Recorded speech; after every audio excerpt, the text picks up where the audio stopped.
Welcome to the 207th episode of the Jami Dulaney Plant-Based Wellness Podcast.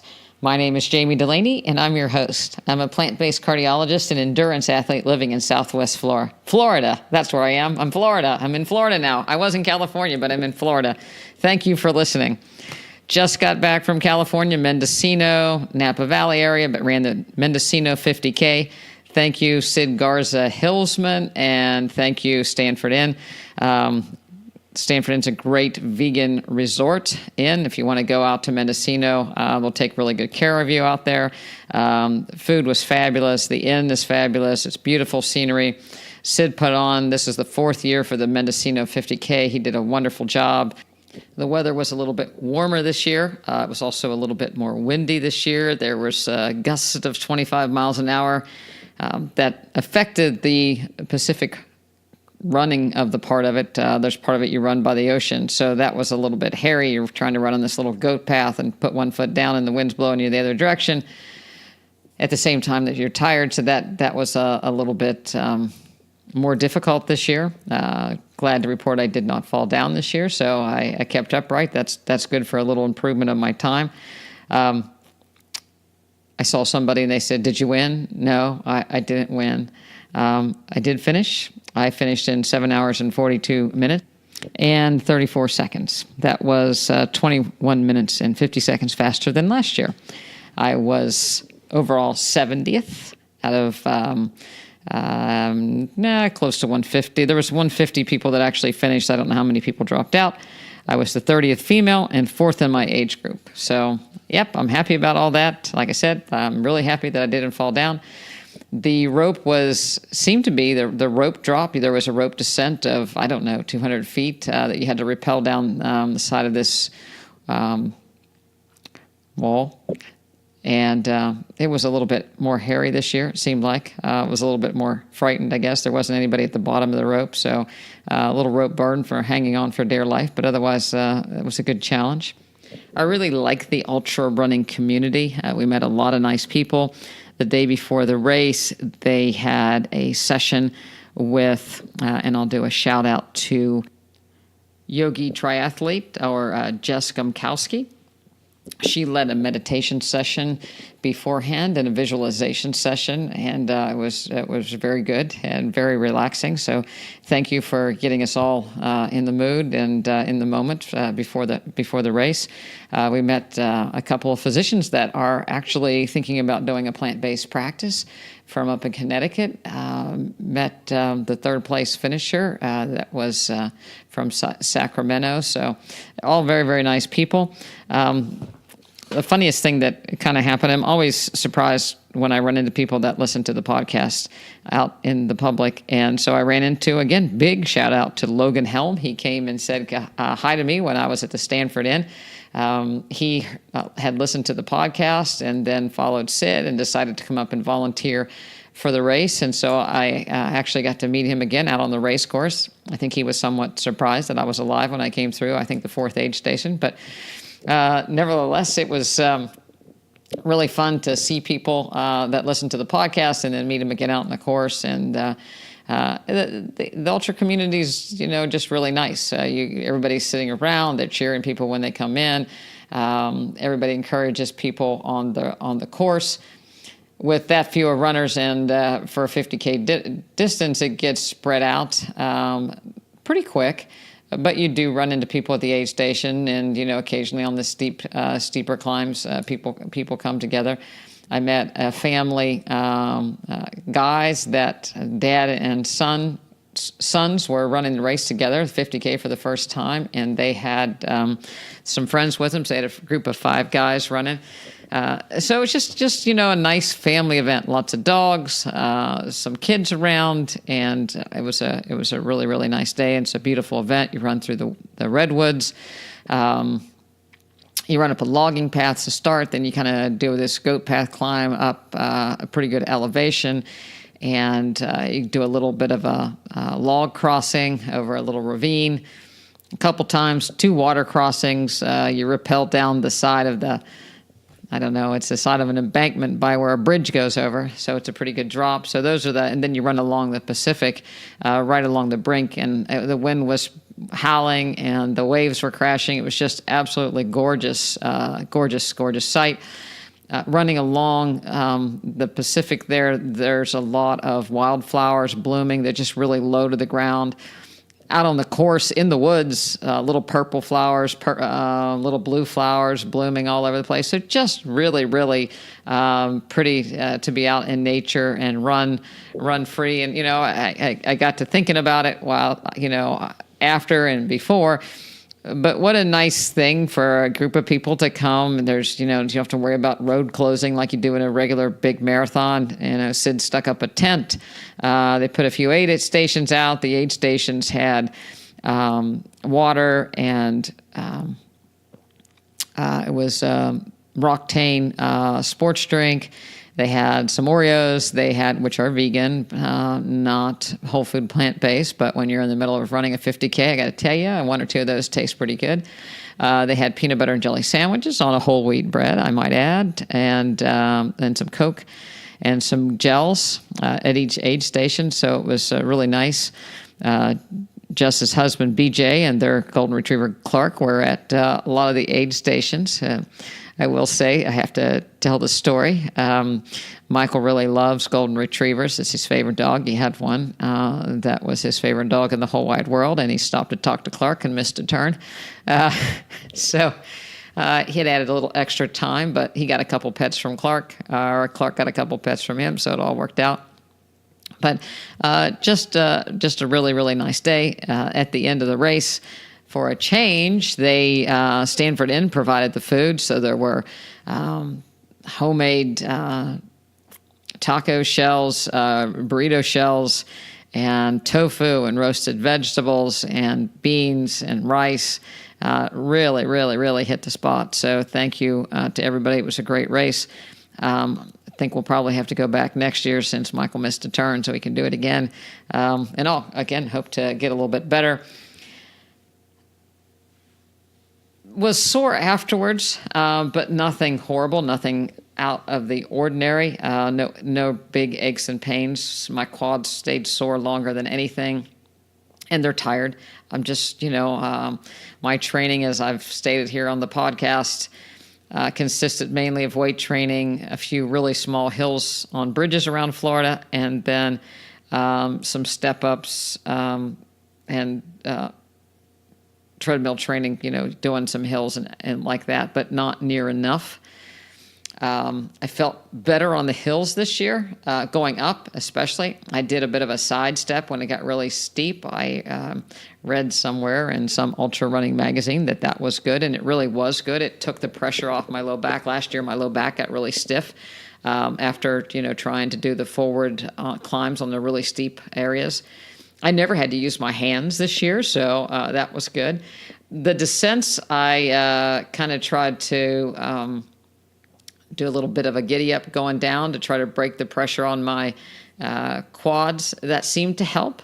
I'm still not a good descenter. I'm still cautious. I still have a day job. I do not want anything to be broken, especially out in the middle of nowhere. So I am apprehensive as far as all that goes. So I wouldn't say I didn't old lady run it down the hill, but I certainly didn't carefree 20-something run it down the hill either. So probably lost time in places where there was like a 4 or 5 mile stretch that was downhill. Somebody that was a good descender would probably make up a lot of time there. I didn't. I'm not sure what I'd do to fix that. Again, I'm really happy that I didn't fall down. So I'm okay for that. I guess the best thing I could do would be to run faster on the uphills and perhaps maybe a little faster going out. But I really don't think I would have wanted to do much more unless I was in significantly better shape just to have some at the end. I kept a pretty steady pace throughout the whole race. Didn't have to walk for any length of time at all. Like again, a few times when it got really steep, I walked across the water. Not on the water, but across the water. So, so in places I walked a little bit, but not a tremendous amount. So really, really happy. Had a great time. Now it's on to triathlon training. So have to get the bike out now, get back to the pool on a regular basis, change things up a little bit for the weight workout, and So I look forward to doing that for the season. We'll go from there. I use Zwift. I ride a good bit inside during the week, ride outside on the weekend. The Ironman that we're going to do is Chattanooga. It's the end of September, end of September, I believe.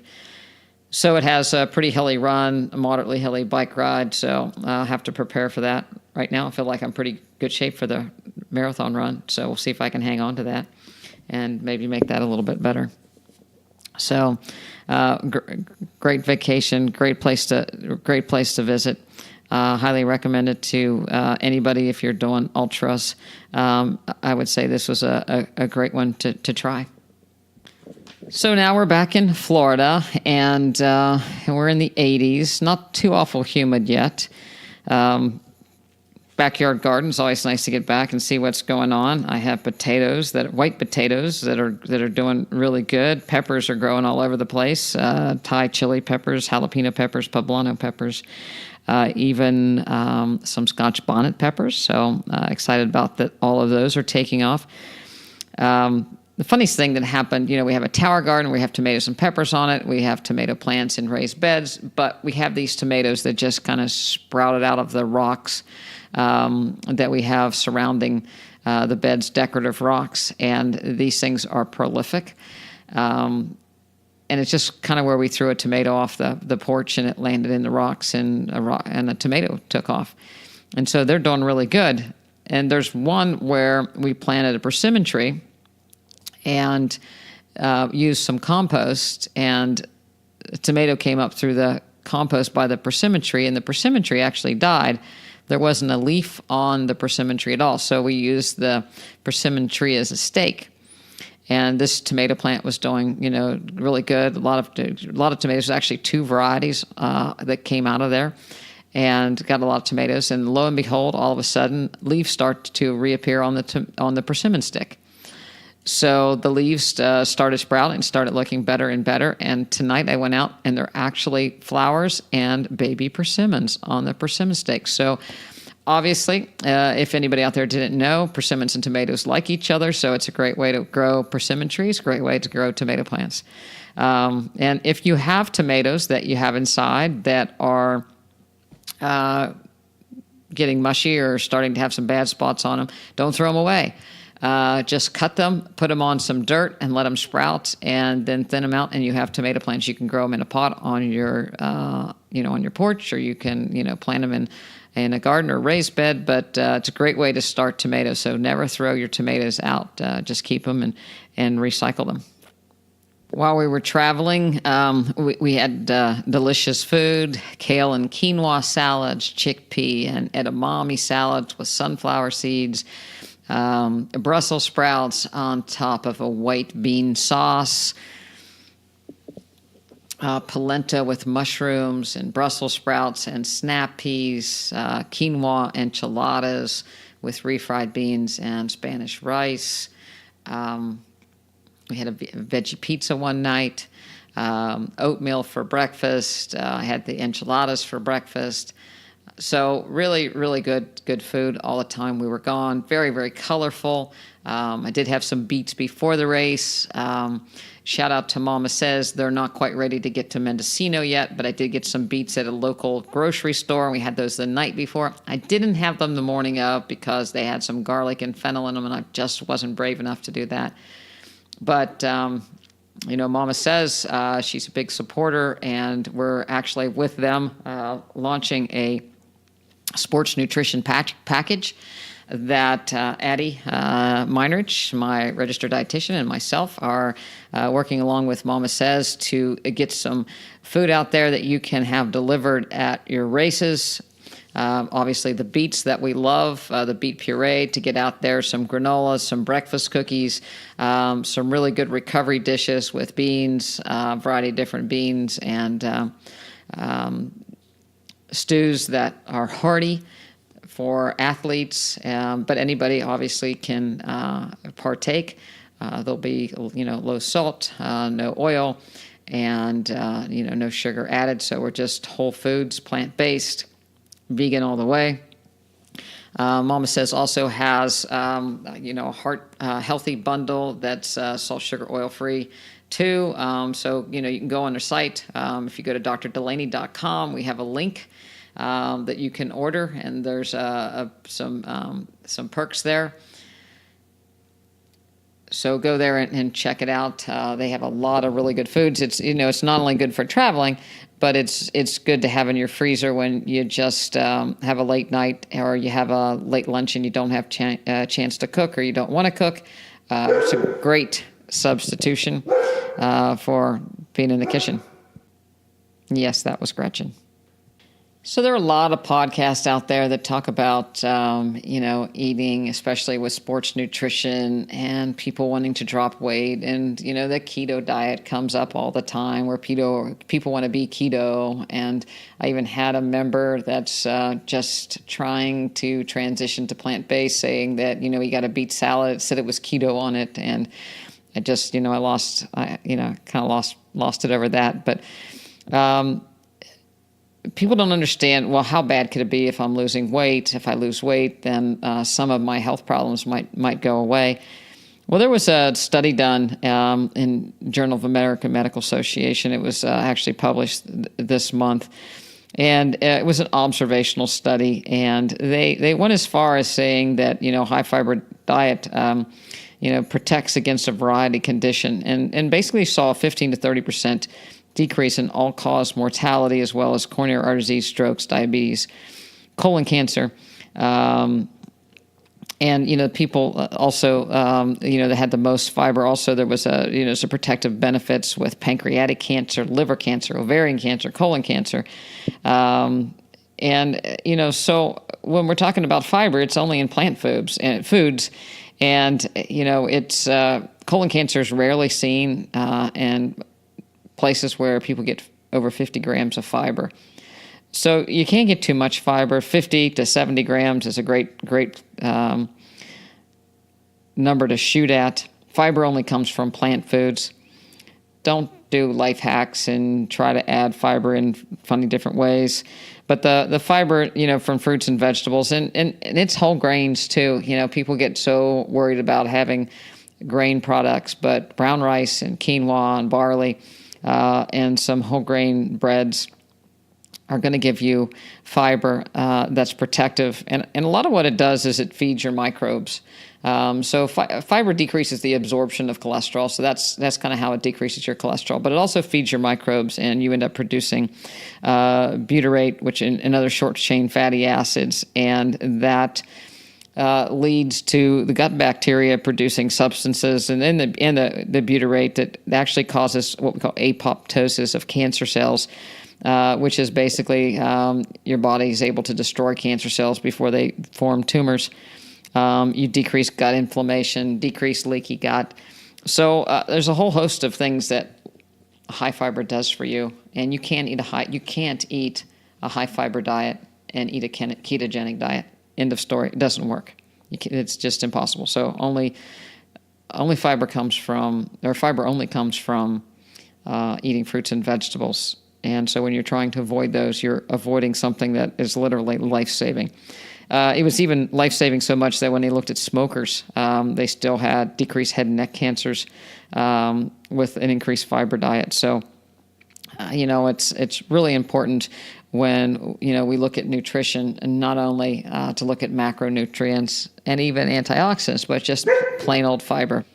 So what about some of these, soluble fibers that you see into things?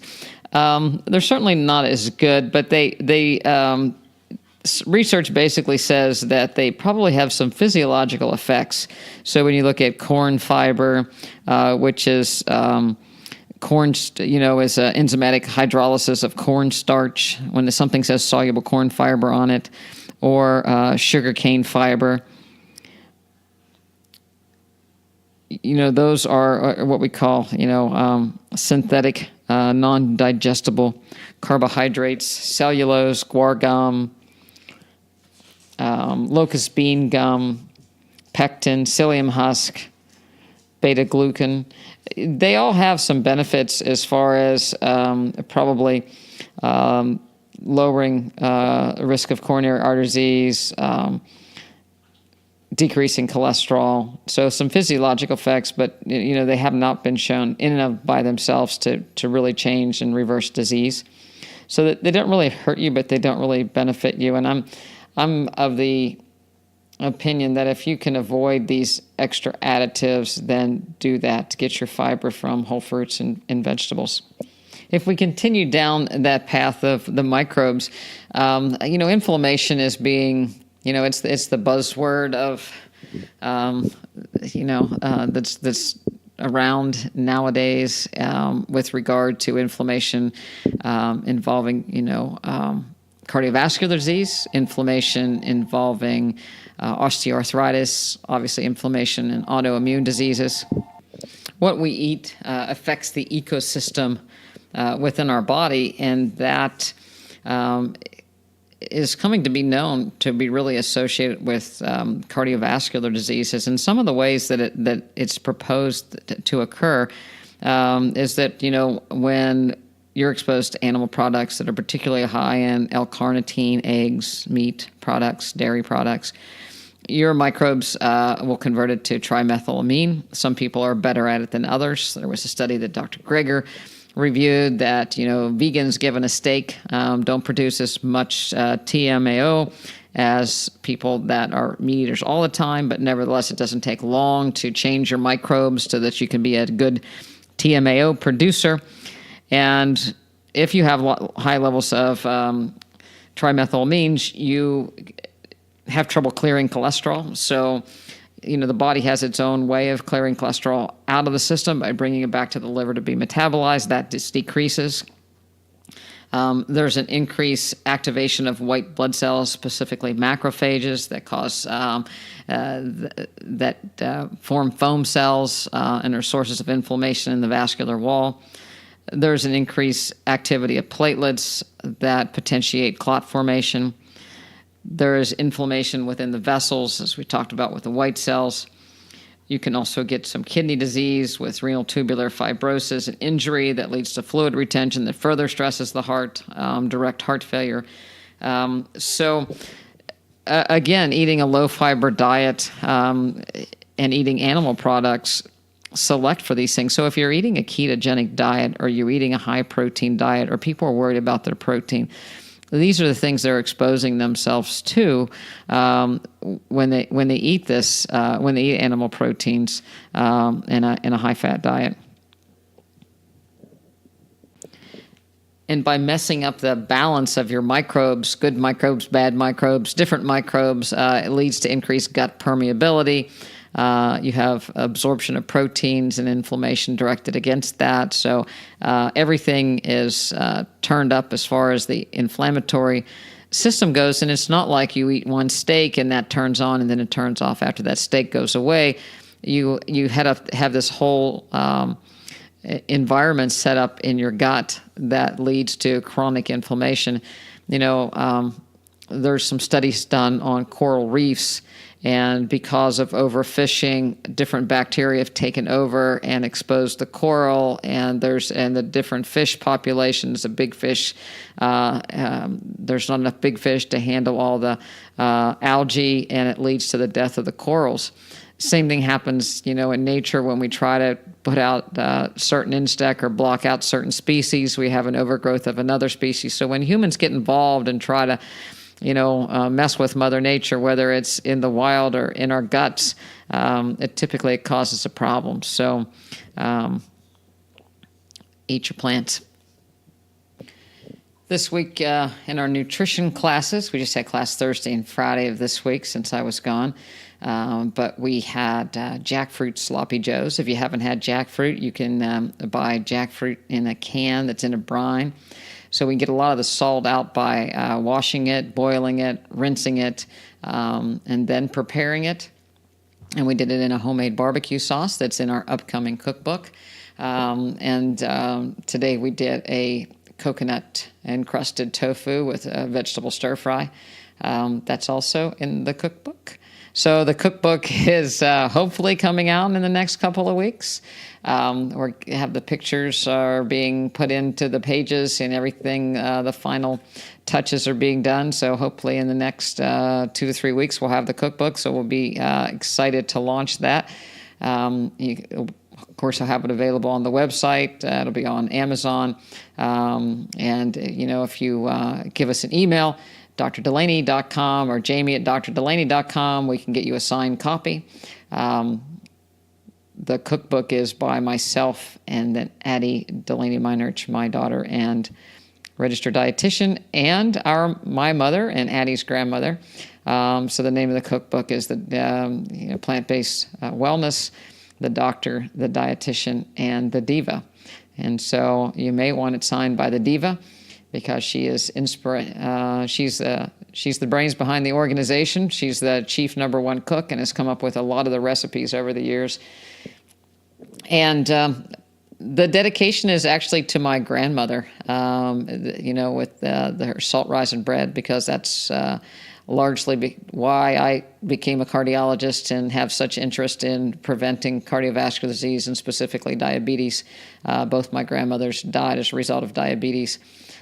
So my grandma Addie was this prolific cook, wonderful Irish cook, and made this bread, salt rising bread, and we have that recipe in there. So if you buy that cookbook, I dare you to make that bread. You'll never want to eat any other bread. So it's really good. We've used the recipes, most of the recipes, in our nutrition class, and we eat them at home. So they're tested. They're for everybody. So whether you have kidney disease or autoimmune diseases, rheumatoid arthritis, or overweight or heart disease, these recipes are all fine. The nutrition facts are there. We look to increase your fiber, increase your nitric oxide producing greens, make things colorful and pretty, increase your antioxidants with fruit. So I hope you'll give the cookbook a look and enjoy the recipes as much as we do. Like I said, when we were on vacation, we oohed and awed about every meal that we had, mainly because of the colors. They're pretty vibrant and alive. The food was just, there was just health on the plate, made you feel good after you eat it. And that's what plant-based nutrition should be all about. You should eat and feel good and energized and be healthier because of it, and not have to worry about if there's something in there that you have to avoid. There's simple recipes. You don't have to look at the far corners of the earth for special ingredients. They're all things that are available in your local grocery store. So we certainly enjoyed doing the cookbook together as a family. Addie did a wonderful job taking the photos, and I'll be really glad when it gets out. The other thing that I've been kind of delving into is breath work. I have just finished a couple books on breathing, and one being The Oxygen Advantage by Patrick McGowan, and the other a review by Scott Carney, What Doesn't Kill Us, looks at Wim Hof and other breathing mechanisms. I think that's the next frontier for us in our practice, is to really focus on breath work and breathing and improving that. It's a focus for me personally as well to really get to understand how I can improve my sports performance by changing my breathing patterns and carbon dioxide extraction. We learn basic physiology in medical school, and then we go straight to pathology, and you don't really think about your breathing, how it can affect your day-to-day life, just your oxygenation of tissues, and just a tidbit of, we talk about nitric oxide from vegetables all the time, especially kale and cabbage and Swiss chard and spinach and so forth, that when you eat that, your body's able to produce nitric oxide and dilate your blood vessels. Well, just breathing through your nose. You also have in nasal passages, the ability to make nitric oxide that you can absorb and cause a similar effect. So if you're breathing through your mouth when you're at rest or with exercise or sleeping at night, you're not taking advantage of the nitric oxide potential. There's also a lot of other benefits to breathing. A good effective breath. Most of your capillaries are located in the base of you have a higher density of capillaries in the bases of the lungs. So taking a good breath using your diaphragm, helps you to oxygenate better. So there's a lot of things that go on that we'll probably review here on the podcast over time. We're certainly, like I said, doing it with the members to try to get everybody to breathe a little bit better, breathe a little bit more mindfully, and we just all want to keep getting better. We kind of joked, that we were some of the older runners in the 50K, but certainly I didn't feel like, one of the older runners. And the idea is to be able to keep doing ultra marathons and triathlons as long, well into 80s and 90s. And to do and to keep getting better. I'm not ready to start slowing down. I still feel like I can improve and get better, and so that requires learning and changing and growing. So I think I want to encourage that with the members in the practice, as well as anybody that wants to listen, that it's important that we're always trying to make things a little better, and what can we do to make things better from a nutritional standpoint, from an exercise standpoint, from a breathing standpoint, from a mindful standpoint. And it's assessing where you are and where you want to be. It's not being disappointed with where you are, but what can you do to change things? I'm not about hacks at all. I'm not about the quick fix. I think it's very interesting that a lot of science that's being done today looks at things that nutrition is very much a part of and can influence, just like the, nitric. We see people with heart failure that have a normal ejection fraction where they don't make or produce nitric oxide like they should. And so the more diseases are occurring because of a lack of nitric oxide, because of vascular changes.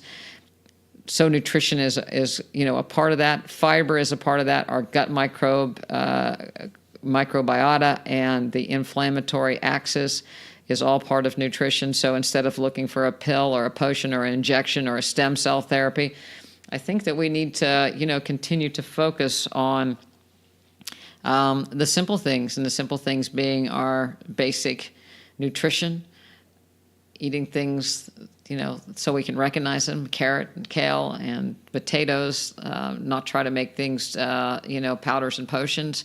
And we need to focus on moving our body and continuing to be mobile and, being mindful and taking time to relax and, be aware and be present. So, it's more than just taking a pill or a potion, and it's more than just eating. It's got to be all of them together. So I hope that through this podcast I can continue to kind of bring things to you that you may find interesting, and if you do, you can read the books and read the references. In the meantime, if you'd like to know more about our practice, go over on to drdulaney.com. It's DoctorDulaney.com and learn what we're doing. I'm going to be at the Sarasota Veg Fest this coming, not this weekend, but next weekend. I'm going to speak and be on a panel. We're going to actually have success story presentations, and I'm bringing a family that's done really well. So we'll be there. If you're in the Sarasota area, Tampa Bay area, come by and say hi. Love to meet you. Always excited to meet somebody that listens to the podcast. Have any questions? Give me an email at jami@drdulaney.com. It's JAMI@drdulaney.com. Remember to look for the book, and remember to check out Mama Says. Keep moving. If you again have any questions, let us know. We'd love to help you make your transition. It amazes me how